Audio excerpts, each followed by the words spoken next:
মনির হোসেনটা বলেছে যে সাসপেন্ড করেছে আমাকে, ইনকাম নেই, এই কারণে ঢাকা শহরে আসছি। দেখি আমার ভালোবাসার মানুষের সাথে সাক্ষাৎ করি, দেখা করি, সুখ দুঃখের আলাপ করে, এই জন্য আসছি। ঢাকায় এসে আবার শুনলাম এই জায়গায় ইপিজিতে বলে এখানে নির্বাচন হচ্ছে, এখানে সিনিয়র পার্সন যে লোক আছে তাদের সাথে সাক্ষাৎ করতে চাচ্ছি এখানে। আপনার কি এফডিসিতে কাজ করার মতো ইচ্ছা আছে এরকম কিছু?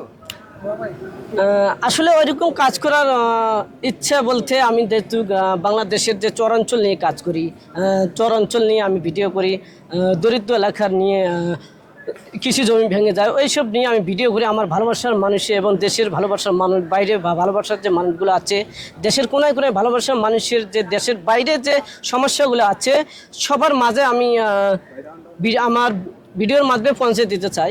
আসলে কিছু কিছু লোক যে আমি ভিডিওগুলো করি বাংলাদেশের যে এরকম যে সমস্যাগুলো হইতেছে আমি ভিডিও করি, কিছু কিছু মানুষ আমার ভিডিওগুলো হয়তো বা আমার কথাগুলো ধরন হিসেবে সবাই কম বেশি কিছু মানুষ টোল হিসেবে নিচ্ছে। এর জন্য বাংলাদেশের বাইরে যে চরাঞ্চলগুলো আছে চরাঞ্চলে এখন পর্যন্ত কোনো যে বাংলাদেশ স্বাধীন হয়েছে তাকে এখন পর্যন্ত কোনো উন্নয়নের এখন পর্যন্ত ছোঁয়া হয় নাই। আমি এটা চাচ্ছি যেটা বাংলাদেশ সরকার তার কোনো ছাড় যদি আমার কথাগুলো শুনে থাকে, অবশ্যই আমার বাংলাদেশের অলিপ্রিত যে চরাঞ্চলগুলো আছে অবশ্যই উন্নয়ন করতে হবে।